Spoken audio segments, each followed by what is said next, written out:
সমাজ কেন পুরুষতান্ত্রিক হলো, কেন নারী কেন্দ্রিক হলো না? তো এই প্রশ্নের উত্তর একটি বাক্যে দেওয়া যেতে পারে যে পুরুষ নিয়ন্ত্রণ করতে চেয়েছে আর নারী নিয়ন্ত্রিত হতে চেয়েছে, তাই সমাজ নারী কেন্দ্রিক না হয়ে পুরুষ কেন্দ্রিক হয়েছে।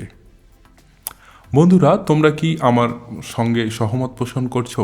যদি করো তাহলে তোমাদেরকে আর কষ্ট করে এই ভিডিওটি পুরোপুরি দেখতে হবে না। কিন্তু তোমরা যদি আমার কথায় সহমত না হও তাহলে তোমাদেরকে পুরো ভিডিওটি দেখতে হবে। তবে আমি কথা দিচ্ছি যে ভিডিওটি শেষ হতে না হতেই আমার বক্তব্যের সত্যতা সন্দেহাতীতভাবে তোমাদের সামনে তুলে ধরতে পারবো। চলো তাহলে শুরু করা যাক।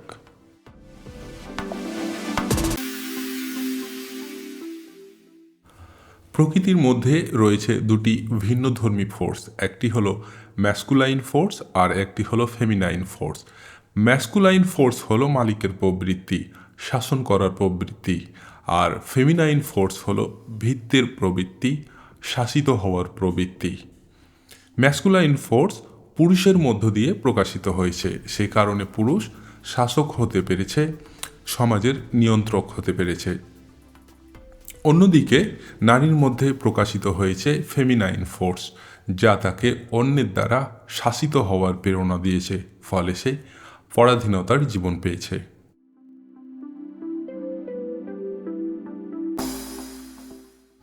সুতরাং নারীর অধস্তনতার কারণ শারীরিক গঠন, মানসিক গঠন বা তাদের সামাজিক ভূমিকা নয়, বরং তাদের অধস্তনতার কারণ তাদের ফেমিনাইন ফোর্স। ফেমিনাইন ফোর্সের জন্যই তাদের শারীরিক ও মানসিক গঠন পুরুষের তুলনায় দুর্বল। ফেমিনাইন ফোর্সের জন্য তারা অপেক্ষাকৃত কম সংঘর্ষময় সামাজিক ভূমিকা চয়ন করেছে। তাদের নারীত্ব সুলভ প্রকৃতির জন্য তারা ঘরকন্যার কাজ বেছে নিয়েছে। তারা বাইরের জগতের কঠিন সংঘর্ষ এড়াতে অপেক্ষাকৃত কম সংঘর্ষময় সামাজিক দায়িত্ব, ঘর সামলানোর কাজ চয়ন করেছে।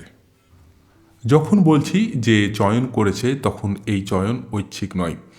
এই ডিসিশন কনসাস ডিসিশন নয়, বরং এই সিদ্ধান্ত হলো অবচেতন সিদ্ধান্ত, এই সিদ্ধান্ত হলো প্রকৃতির সিদ্ধান্ত। সুতরাং এটি ব্যক্তিগত পছন্দ নয়, এটি হলো প্রকৃতির পছন্দ। প্রকৃতি তাদেরকে এভাবেই তৈরি করেছে, বা বলা ভালো প্রকৃতি তাদের মধ্যে এভাবেই প্রকাশিত হয়েছে।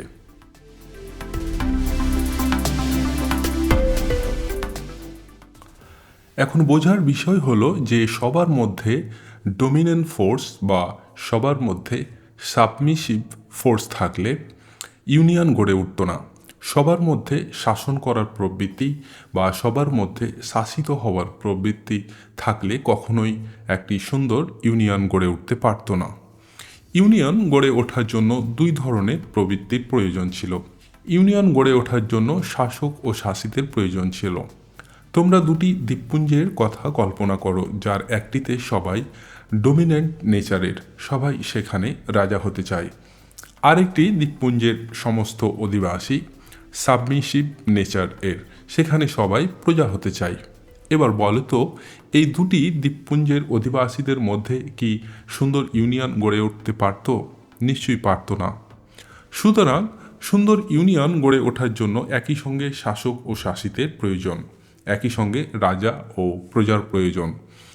আর এই প্রয়োজন থেকেই প্রকৃতি পুরুষ ও নারীর মধ্যে শাসক ও প্রজারূপে প্রকাশিত হয়েছে। আচ্ছা, তোমরা কি স্ট্রং ফোর্স ও উইক ফোর্স সম্পর্কে জানো? প্রকৃতির চারটি মৌলিক ফোর্স, এর মধ্যে দুটি ফোর্স হলো স্ট্রং ফোর্স ও উইক ফোর্স। পদার্থবিজ্ঞানীরা বলে যে প্রকৃতিতে যদি স্ট্রং ফোর্স ও উইক ফোর্স না থাকতো তাহলে পরমাণুর গঠন ও স্থায়িত্ব সম্ভব হতো না। অর্থাৎ স্ট্রং ফোর্স ও উইক ফোর্সের কারণে পরমাণু গড়ে ওঠা সম্ভব হয়েছে। এখন পরিবারকে যদি একটি পরমাণুর সঙ্গে তুলনা করা যায়, এক সেকেন্ড, পরিবারকে তো পরমাণুর নিউক্লিয়াসের সঙ্গেই তুলনা করা হয়। ছোট পরিবারকে নিউক্লিয়াস ফ্যামিলি বলা হয়। পরমাণুর নিউক্লিয়াসে যেমন থাকে প্রোটন, নিউট্রন এবং তার চারিদিকে থাকে ইলেকট্রন, তেমনি ছোট পরিবারে থাকে পিতামাতা ও তার সন্তান। তাই ছোট ফ্যামিলিকে নিউক্লিয়াস ফ্যামিলি বলা হয়। তবে এই তুলনা হচ্ছে সদস্য সংখ্যার ভিত্তিতে। আর এখানে তুলনা করা হচ্ছে সাংগঠনিক বলের দিক থেকে। এখানে বলা হচ্ছে যে নারী পুরুষ সবার মধ্যে ডমিনেটিং ফোর্স বা সবার মধ্যে রিসিসিভ ফোর্স থাকলে কখনোই পরিবার গড়ে উঠতে পারত না। অর্থাৎ পরিবার গড়ে ওঠার জন্য ডমিনেটিং ফোর্স ও রিসেসিভ ফোর্স এর দরকার ছিল। প্রসঙ্গত এখানে একটি ভবিষ্যৎবাণী আমি করতে চাই যে অদূর ভবিষ্যতে যদি কোনোভাবে নারীর মধ্যে ডমিনেটিং ফোর্স এর আবির্ভাব হয় তবে তখন পরিবার ব্যবস্থা ভেঙে পড়বে।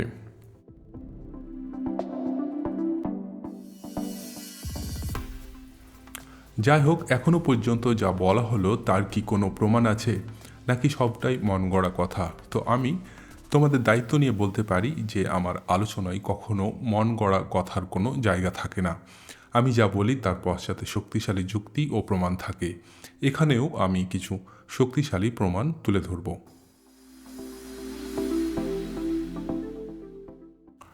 তোমরা নিশ্চয়ই লক্ষ্য করে থাকবে যে কোনো চাকুরিজীবী মহিলা কোনো বেকার পুরুষকে বিয়ে করতে চায় না। এমনকি তারা সমপর্যায়ের চাকুরিজীবীকে বিয়ে করতে চায় না। তারা বিয়ে করতে চায় তাদের থেকেও উচ্চ স্তরের চাকুরিজীবীদের। তারা এটা কেন করে? তারা এটা এ কারণেই করে যে তারা সবসময় চায় যে তাদের উপর কেউ কর্তৃত্ব করুক, কেউ তাদের উপর প্রভুত্ব করবে, এটা তাদের মানসিকতা। আর এই মানসিকতার কারণেই তারা সবসময় তাদের থেকেও উচ্চ পর্যায়ের কাউকে বিয়ে করতে চায়।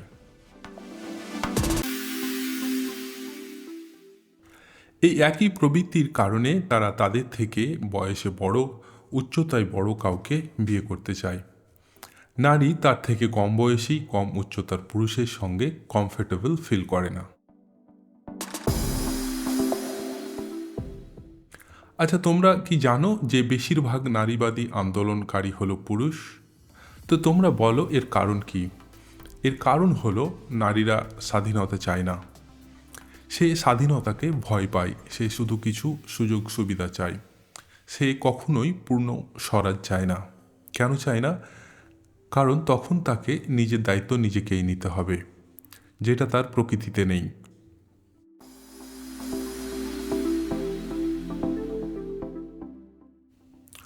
পুরুষ কেন নারীবাদী হয়েছে? পুরুষ তো নিয়ন্ত্রণ করতে পছন্দ করে। তাহলে পুরুষ তার প্রকৃতির বিপরীতে কাজ করছে কেন? তো এর পিছনে একটা মজার কারণ রয়েছে। দেখো, তুমি যখন কাউকে নিয়ন্ত্রণ করতে চাও, কাউকে বন্দি করে রাখতে চাও, তখন তুমি তার দ্বারাও বন্দি হয়ে যাও। কারণ তুমি যাকে বন্দি করতে চাইবে তাকে তোমাকে পাহারা দিতে হবে।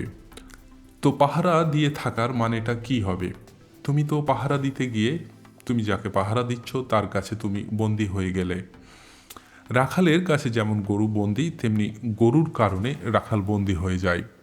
হতে পারে যে রাখালের কাছে একাধিক গরু থাকে, কিন্তু তারপরেও রাখাল সেই গরুর পালের কারণে বন্দি হয়ে পড়বে।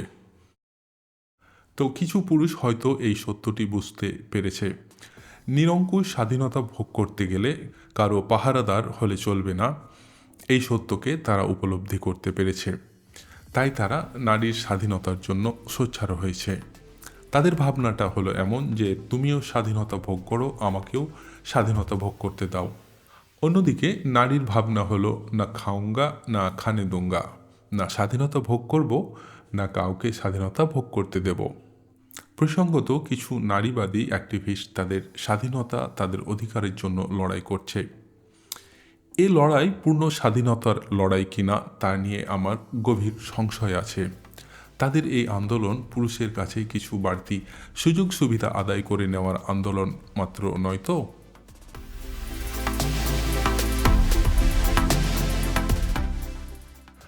আমার ধারণা হিজাব, ঘুমটা ইত্যাদির প্রচলন নারীর ইচ্ছাতেই হয়েছে অথবা নারীর সমর্থনে হয়েছে।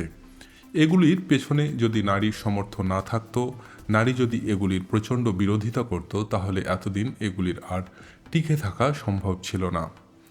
তারা যেহেতু এগুলোকে সমর্থন করে তাই এগুলো এখনও টিকে রয়েছে। আমি বিশ্বাস করি পুরুষ জোর করে তার স্ত্রীকে পোশাকের মধ্যে আবদ্ধ রাখতে পারলেও তার কন্যাকে জোর করে পোশাকের মধ্যে আবদ্ধ রাখতে পারত না। কারণ পুরুষ যতই কঠোর হোক, কন্যার কাছে সে একজন রোমান্টিক হিরো। ফলে কন্যাদের আবদার পিতার পক্ষে অমান্য করা অসম্ভব ছিল। কিন্তু কন্যারা সেই দাবি করেইনি। তারা পোশাকের স্বাধীনতার জন্য জোর করেনি।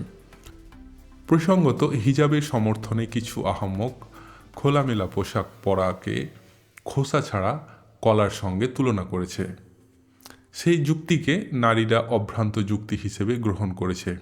কিন্তু এই যুক্তির আড়ালে নারীকে যে কলা বলা হয়েছে সেটা তারা বুঝতে পারেনি বা বুঝতে চায়নি। কেউ এর বিরোধিতা করেনি, বা যতটুকু বিরোধিতা হয়েছে তা পুরুষের পক্ষ থেকে হয়েছে। আর এক মহাপণ্ডিত তো আবার নারীকে মুরগির সঙ্গে তুলনা করেছে। সে বলেছে, শিয়াল যেমন মুরগির স্বাধীনতা চায় যাতে মুরগিকে সে সহজে ধরে খেতে পারে, তেমনি লোভী পুরুষ নারীর স্বাধীনতা চায় যাতে নারীকে সে ভোগ করতে পারে। আর সে এই কথাগুলো বলেছে মহিলা স্টুডেন্টদের সামনে। আর তার কথা শুনে মহিলা স্টুডেন্টরা হাততালি দিয়েছে। স্টুডেন্টদের মধ্যে থেকে কেউ এই প্রশ্নটি করেনি যে আপনি তো আমাদেরকে মুরগির পর্যায়ে নিয়ে এসে দাঁড় করালেন।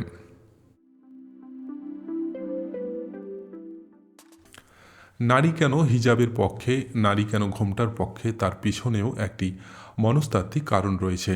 যা পর্দার আড়ালে থাকে তার প্রতি মানুষের কৌতূহল বজায় থাকে, আর কৌতূহল থেকে জন্ম নেয় আগ্রহের। অর্থাৎ যা আড়ালে থাকে তার প্রতি মানুষের আগ্রহ থাকে। তাই নারী ভেবেচিন্তে নিজেকে পর্দার আড়ালে রাখতে চেয়েছে যাতে তার প্রতি পুরুষের কৌতূহল, আগ্রহ, আকর্ষণ বজায় থাকে। আর যতক্ষণ নারীর প্রতি পুরুষের আগ্রহ, আকর্ষণ বজায় থাকবে ততক্ষণ নারীর কোনো চিন্তা নেই। পুরুষ তাকে মাথায় করে রাখবে, পুরুষ তাকে পাওয়ার জন্য যুদ্ধ পর্যন্ত করবে। কিন্তু নারীর প্রতি যদি পুরুষের আগ্রহ, আকর্ষণ কমে যায় তাহলে সে আর নারীকে মাথায় করে রাখবে না, তাকে পাওয়ার জন্য যুদ্ধও করবে না। আর নারী চায় না যে এমনটা হোক। তাই সে নিজেকে পোশাকের মধ্যে আবৃত রেখে নিজের আকর্ষণকে ধরে রাখতে চেয়েছে। এ অবস্থায় নারীর যদি স্লেভারি নেচার এর পরিবর্তন না হয় তাহলে কখনোই পোশাকের স্বাধীনতার আন্দোলন সফল হতে পারবে না। যেসব অঞ্চলে নারীদের মধ্যে দাসত্বের প্রবৃত্তি প্রবল হয়ে রয়েছে সেখানে পোশাকের স্বাধীনতা সফল হবে না। প্রসঙ্গত, ইউরোপ আমেরিকার নারীদের মধ্যে স্লেভারি নেচার রিডিউস হয়েছে, ফলে সেখানে পোশাকের দৈর্ঘ্য সেই অনুপাতে কমেছে। লক্ষ্য করা বিষয় হলো, যেমন যেমন পোশাকের দৈর্ঘ্য কমবে তেমন তেমন নারীর প্রতি পুরুষের আকর্ষণও কমবে। আমি এটা গবেষণা করে দেখিনি, তবে আমার অনুমান হলো ইউরোপ আমেরিকার তুলনায় আমাদের দেশের পুরুষদের কামনা অনেক বেশি। এখানকার পুরুষরা অনেক বেশি কামকাতর, কারণ এখানে রেস্ট্রিকশন অনেক বেশি। কামশক্তি হলো এমন এক শক্তি যাকে যত বেশি রেস্ট্রিক্ট করা হবে তত বেশি সে শক্তিশালী হবে। প্রসঙ্গত, মানুষ যদি কখনো আদিম নগ্নতার যুগে ফিরে যায় তাহলে তাদের মধ্যে আবার সিজনাল সেক্স ফিরে আসবে।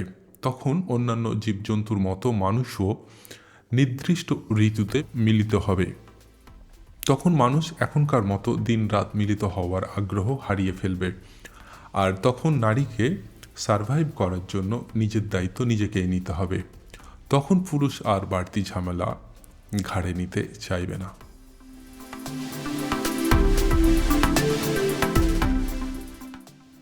মনে রাখা দরকার যে পুরুষের মধ্যেও ফেমিনাইন ফোর্স থাকে আর নারীর মধ্যেও ম্যাসকুলাইন ফোর্স থাকে। তবে পুরুষের মধ্যে ফেমিনাইন ফোর্স এর প্রকাশ কম এবং নারীর মধ্যে ম্যাসকুলাইন ফোর্স এর প্রকাশ কম। তবে কোনো কোনো ক্ষেত্রে এর ব্যতিক্রম হতে পারে, অর্থাৎ পুরুষের মধ্যে ফেমিনাইন ফোর্স বেশি পরিমাণে ব্যক্ত হতে পারে আর নারীর মধ্যে ম্যাসকুলাইন ফোর্স বেশি পরিমাণে ব্যক্ত হতে পারে। আর যখন এটা হয় তখন পুরুষের মধ্যে দাসত্বের আচরণ আর নারীর মধ্যে প্রভুত্বের আচরণ প্রকাশিত হয়। এক্ষেত্রে নারী শাসকের ভূমিকা আর পুরুষ প্রজার ভূমিকা গ্রহণ করে। আরও বলা যায় যে সব পুরুষের মধ্যে সমান পরিমাণে ম্যাসকুলাইন ফোর্স প্রকাশিত হয় না। পুরুষের মধ্যেও এই প্রকৃতির কম বেশি প্রকাশ ঘটে। আর এ কারণেই কেউ শাসক হয় আর কেউ স্বেচ্ছায় শাসকের অনুগামী হতে চায়। কেউ মালিক হতে চায়, আবার কেউ ভৃত্য হয়ে থাকতে চায়। কেউ নেতা হতে চায়, কেউ আবার নেতাদের পদলেহন করে জীবনকে অতিবাহিত করতে চায়।